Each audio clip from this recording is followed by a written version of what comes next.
What's up, y'all? I'm Bryce Gibson, founder and CEO of Operation Unlimited and co-host of the Living Unlimited podcast. I'm here to teach you skinny guys how to get big once and for all. So on the last episode of the Living Unlimited podcast, we had talked about top mistakes hardgainers make when trying to build lean muscle. And then we also talked about just some of the tips and tricks that you can do to facilitate that process and to finally see the gains that you've been working so hard for so long, if you've been lifting for a while. We went over a lot of the common issues people have, like not focusing on the compound lifts, what types of foods to eat, etc., etc. Look, I used to be skinny too, painfully skinny at that. And it sucks. You don't feel confident in your skin, and you just don't feel good. You don't feel like you're being your best self and meeting your maximum potential. So I wanted to go over some of the things that we didn't get a chance to touch on that episode, and hopefully these tips will really help you guys out. So the first one, I remember back when I first started lifting for the purpose of trying to get big, it was a struggle, and there was a lot of things that I didn't do the right way. There was a lot of things I wish I would have done differently. These are the mistakes that I made. These are the things that I didn't focus on that I wish I would have focused on back then, that if you implement today into your training routine, I guarantee you will see the results that you've been looking for this entire time. Now, the first thing that I wanted to address is the mind-muscle connection. Now, we always hear like mind-muscle connection and, feel the muscle as you're going through it and things like that. But that is really one of the most important things when it comes to hard gainers, because you as a hard gainer just lack that's simply what it is. You lack the mind muscle connection to be able to physically contract on command the muscle that you're trying to work. So for example, you probably know how to flex your bicep, right? Boom, you can flex it. You feel it. You feel the muscle contracting. You could do it on command, right? But you might not be able to flex your calf muscle. That's the difference between having a good mind muscle connection and having a poor mind muscle connection, is your ability to contract it hard on command, right? So where you can improve on your mind muscle connection is focusing on isometric contraction. So when you're getting down and doing your lift, for example, a calf raise, if you're doing a seated calf raise, right? The mistake I see most guys make is they're kind of bouncing. They're like bouncing the weight and just kind of like boom, boom. They're going, The tempo's terrible. You need to learn how to contract that muscle in its most shortened range of motion. So, for example, on a calf raise, it's when your ankles are fully extended, right? When your toes are pointing towards the ground. So when you're at the top of that contraction, you need to hold that shit and just let your mind connect to that muscle and feel your body forcefully contracting that muscle. Over time, what will happen is that mind muscle connection will get stronger and stronger and stronger, and you'll be able to contract it with more and more force. And the more you can get those muscle fibers to recruit and to put out that force output, the more muscle you're going to build. So learn how to improve your mind muscle connection, because it's extremely important, man. It's extremely important, and a lot of people don't focus on that. So that's the first thing, mind muscle connection. The next one is what I like to call the calories or protein trap. Now this one was one that was personal to me. So I remember when I was first starting out, I knew that if I wanted to gain weight, I needed to be in a calorie surplus, right? Everybody knows that. You got to be in a calorie surplus in order to gain weight. So I would get on MyFitnessPal or whatever tracking app I was using at the time, and I would track my calories, right? I just got to get 4,000 calories, whatever it is, 4,500, whatever the number is for you. And I would just make sure I was hitting that number every single day, right? Every single day, regardless of what I was eating. I was dirty bulking. And the problem with that is I was getting all these calories, but then after a few months or weeks of time, I would look into my MyFitnessPal, and I knew I was supposed to be getting protein, right?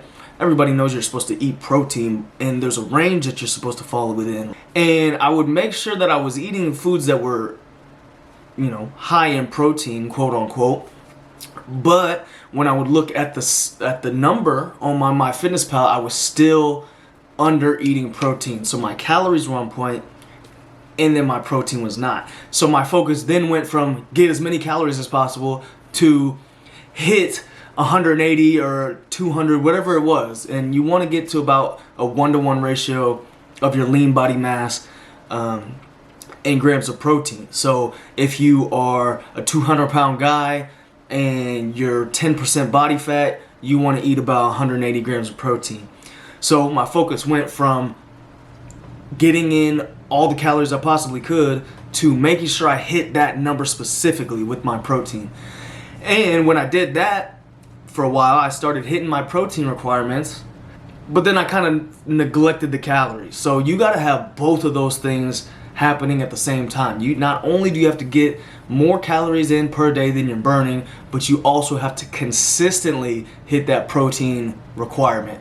You can't just hit it for 3 days and then, fuck off for 2 or 3 days and not hit that requirement, because you got to be consistently day after day after day hitting that number. So that's another thing. Don't focus on calories and forget the protein, and then don't focus on the protein and then forget that you also are supposed to be in a calorie deficit.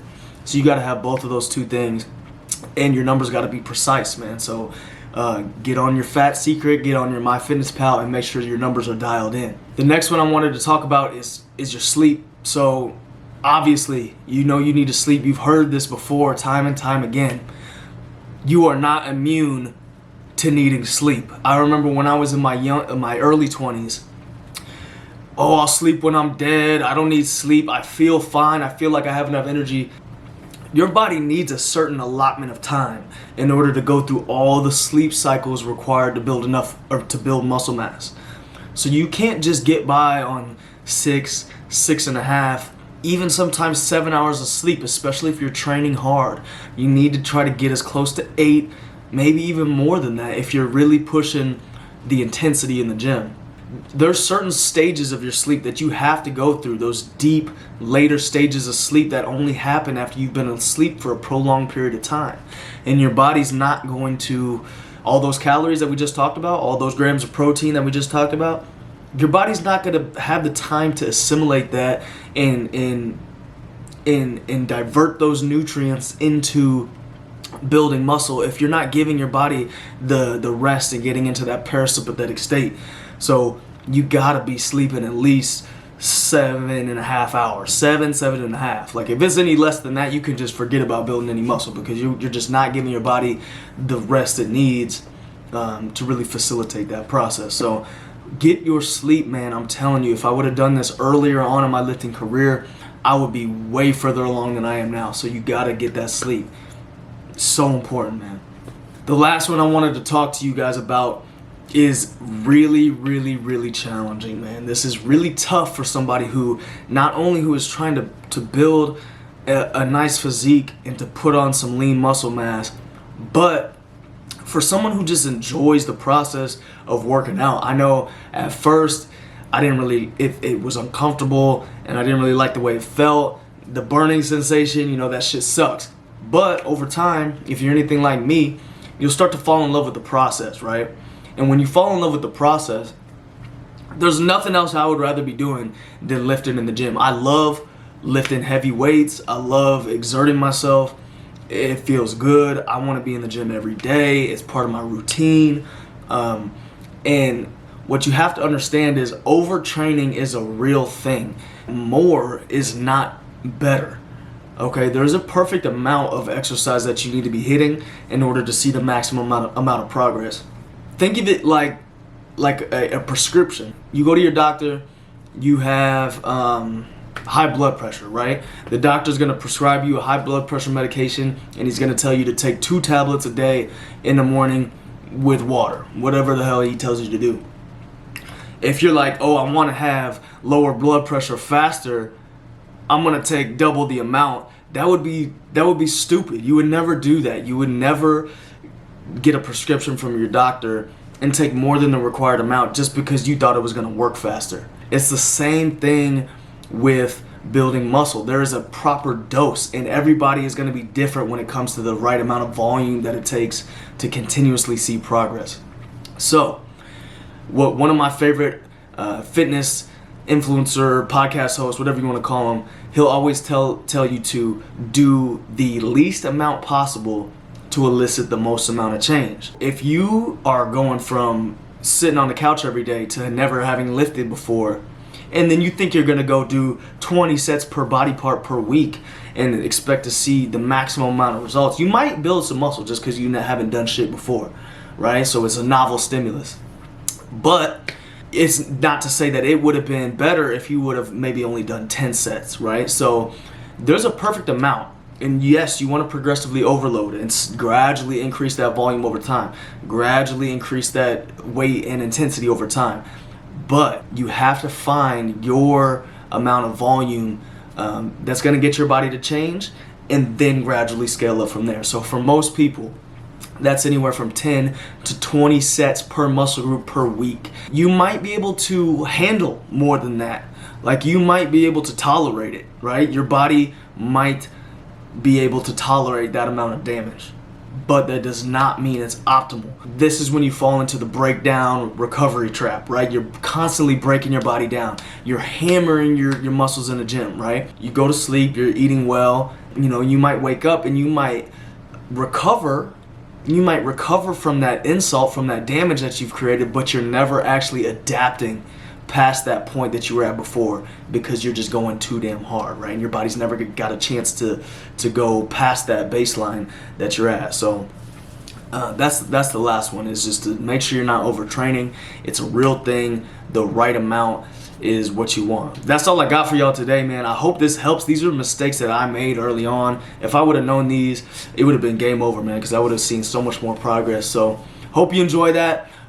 Go ahead and like the video. Go ahead and subscribe. This is a very new channel, so I can promise you we're going to be growing fast. We're going to be putting out a lot of great information for you guys when it comes to health and fitness and building muscle, getting lean, living healthy. So we appreciate you listening. You can check us out on Instagram at Operation Unlimited. You can also follow my personal page on Instagram at Bryce J. Gibson.